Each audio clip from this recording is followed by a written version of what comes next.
समाज में द्वेष पैदा करने वाला इन लोगों का भाषा है।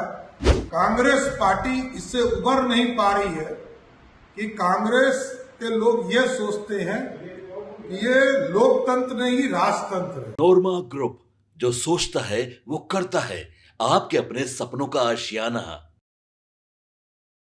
बिहार में जहां एक तरफ विधानसभा चुनाव को लेकर लगातार सियासत तेज है, इस बीच बता दें कि राजनीति के इतिहास में इतनी नीचता शायद ही कम देखी गई होंगी। ऐसा हम क्यों कह रहे हैं, आप इस खबर के अंत तक बने रहिएगा तो आप जरूर समझ जाइएगा। देखिए, बिहार के डिप्टी सीएम यानी कि सम्राट चौधरी ने राहुल गांधी और तेजस्वी यादव की यात्रा को बहुत कोसा है।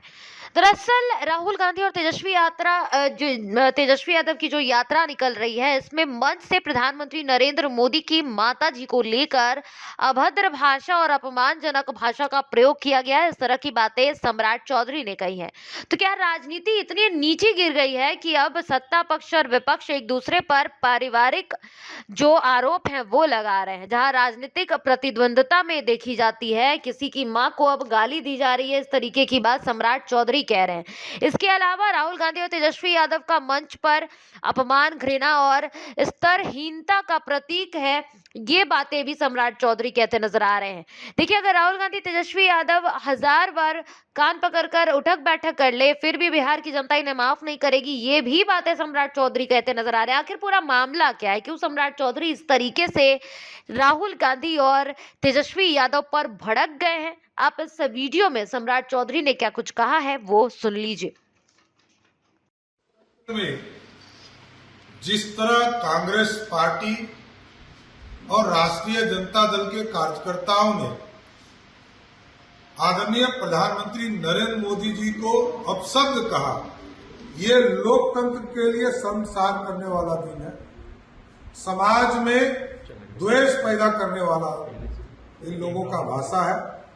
राष्ट्रीय जनता दल का ये चरित्र रहा और कांग्रेस पार्टी इससे उबर नहीं पा रही है कि कांग्रेस के लोग ये सोचते हैं कि ये लोकतंत्र नहीं राजतंत्र है, और राजतंत्र नहीं है, जनता का तंत्र है। समाज देख रहा है और जिस तरह मोदी जी को गाली देने का काम कांग्रेस पार्टी और राजद के लोग कर रहे हैं, ये लोकतंत्र के लिए संसार करने वाला दिन है।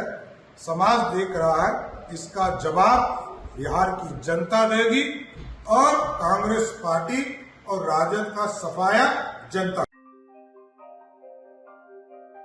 आपके सपनों को हमने सजाया है, ई होम्स पैनोरमा को हमने बनाया है। ई होम्स मेरा एक सपना था जिसपे मैं पिछले 4 साल से काम कर रहा था। हमने जो बनाया है वो सबने है माना। ई होम्स पैनोरमा में हो आपका भी आशियाना। और फाइनली हमने 2021 में इस प्रोजेक्ट को लॉन्च किया। बहुत लोग अप्रिशिएट कर रहे हैं कि पूर्णिया जैसे शहर में, बिहार के, एक तो बिहार की बात करें उसमें भी पूर्णिया जैसे छोटे जगह में इस तरह का लाइफस्टाइल देना, ये सुन के हम लोगों को बहुत अच्छा लगता है। ई होम्स में हमने कुछ और भी किया है, जैसे हम जिस जगह में रह रहे हैं हमारे फैमिली सिक्योर हो, उनको सिक्योरिटी का ध्यान में रखा है। आपकी सुविधा और सुरक्षा आपके लिए खास है, ये आपका विश्वास है। इसमें आर्टिफिशियल इंटेलिजेंस का 7 लेयर सिक्योरिटी का हमने इस्तेमाल किया है। लस ग्रीन कैंपस को बनाया है। यदि हमारा बाउंड्री वाल है तो वो वर्टिकल गार्डन है। ये जितनी भी फैसिलिटी होता है एक इंटरनेशनल टाउनशिप में, ई होम्स है, ये हम लोग विश्वास नहीं कर पा रहे हैं। जो भी हमारे मित्र, दोस्त या जो भी हमारे बाहर के बाहर आते हैं तो हम लोगों को बहुत अच्छा सुनने को मिलता है और बहुत अच्छा क्रेडिट मिल रहा है। वो सारा हमने सिर्फ एक बिल्डिंग नहीं बनाया, हमें एक बहुत अच्छा लाइफस्टाइल दिया ई होम्स में, और मेरा एक सपना था जिसको मैं आज फुलफिल होते हुए देख रहा हूँ। ये आपका आवास है। ई होम्स पैनोरमा में अब आपका निवास है। E homes Panorama, luxurious lifestyle redefined. Panorama group जो सोचता है वो करता है। अगर ये वीडियो पसंद आई और वह बिहार के राजनीति और बिहारियत से सरोकार रखेनी तो सब्सक्राइब बटन दबा के चैनल के सब्सक्राइब कर ली। ओजे एगो घंटी बा, ओकरा बटन दबा देला से कुल सटीक और मारक खबर रुआ मुफ्त में मिल जाई। अगर रुआ पत्रकारिता के हमनी के नया प्रयोग में सहयोग कर चाहतानी तो ज्वाइन बटन दबा दी। पेटीएम नंबर नोट कर ली 9386